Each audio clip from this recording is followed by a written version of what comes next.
this community understands the importance of a school building and schooling children in rural America.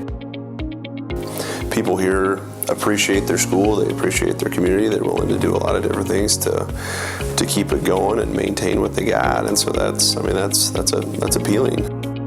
We've had good school boards, and we've had great faculties, and just it goes on down the line. You've got supportive parents, and there's a lot to be thankful for. When I first got here, we were a tax levy override. That meant all our tax dollars really needed to be utilized just for the operation of the school at the time. So if it wouldn't have been for for the charity of the people of McCool Junction, we would have been in a tough situation. People were concerned, were we going to be able to keep the ship sailing without raising the tax rate and all that. So we started, just called McCool School Public Relations Committee. And all we were trying to do was promote, that was it, promote the school. Well, I had a vision, I guess you'd call it, of trying to do something with our track out here, because that was, Tom White had made it, but he had tires buried in, so half of them stuck out, and they went around the perimeter, and it was dirt, and that was the track which you run around. So we started out, we sent letters to our alumni, and then to all the district patrons, asking for either money or help doing the track. And we had a tremendous support. To raise money here for the track, we had two auctions. In the first one, we had right north of the old gym, or of the new gym, I guess, and old gym. And then we had equipment. We took used equipment. We took anything that would sell.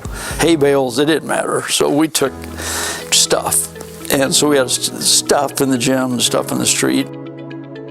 Then we had a lunch, and it was pretty casual all during the day, but it was all in the gym the second year, and that was another great success. Well, that's when Kerry, him and Lisa had contacted us and said, hey, we would furnish a dinner if we could do it down to Stone Creek. And we said, sure. And they said, we'll do the dinner, and he said, we'll have people dress up as movie stars, and we'll call it Evening with the Stars. And it sounded good to me. And so at that time then, Jim Green, which was the city man, and I, and Jackie White, and then Kerry Carr. So the four of us started the McCool Community Improvement Foundation. But the funding for Evening with the Stars goes into the MCIF account, and then the MCIF decides what to do with it. And but they were on board with all the school projects, and so they really were the governing body of making sure that this could happen, and I am very thankful to the people who have served on MCIF and to the Evening with the Stars committee, because they've put in hours and hours of work, and like I said, have helped raise over $1 million. So I want to say it was either the second or my second or third year we were able to get the Learning Center paid off, or we knew we were going to be darn close. And so then the parking lot was actually the Learning Center parking lot was rock or gravel when I first got here. And so did that project, and then did the elementary addition over there where we added on 4, 5, and 6 when I first got here. 4th, 5th, and 6th grade were in the original building up on the second floor. And then we resurfaced the track. That was another project that we did. And then obviously the office addition was kind of the last one. We were able to get that paid off last year. But Paul also shared with me it helped out with like the baseball field and park, and we hope through MCIF we're going to continue to do some more things for the community. And one of the things we're looking at is a splash pad down at the park, and we realize young families like yours and others that we have to have a place for them to bring in recreation for little ones.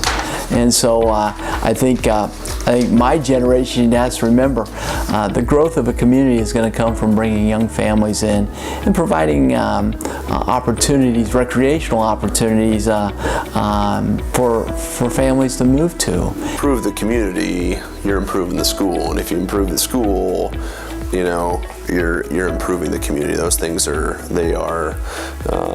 directly related to each other. They're not, it's not mutually exclusive, not one's over here and one's over here. And so I think that if you've been around here long enough, or if you've whether you've grown up here or grown up somewhere else, small town Nebraska, you know that we have students that have graduated from here like yourself that enjoyed their experience and want to come back here and start a family. And so a couple things we got to provide places for their kids to feel like they can go and do fun things and be safe while doing it. We've also got to provide some housing options for them. And then, we got to continue to provide a quality school environment for them to grow up in, so they feel like they can come here and it's a good situation for them. This is what our kids wanted back in, whatever that was, 2001, 2002. They were the ones that kind of drove that. And so it was kind of like, I'm very proud of the adults in that situation for, they didn't do maybe the conventional thing or the easy thing. They said, well, let's, what are our options here? What can we do? This is what our kids are telling us. It's a different feeling when you feel like you're vested, like you get to watch those kids that have gone through activities, sports, one act, speech that you've watched and grow, FFA, FBLA, you just watch them grow. And you go, hey, that's what it should be about. And you do, you feel. I said, people think, it's a saying, it's a gimmick. It is not. We are a family. This whole school is a family. We take care of each other, and that's what I think we fight for, is that I want others to have that feeling. I don't want to go through and say, hey, we didn't know any of our teachers, we didn't know our principal or our superintendent. You can't say that at McCool Junction. Everybody knows everybody.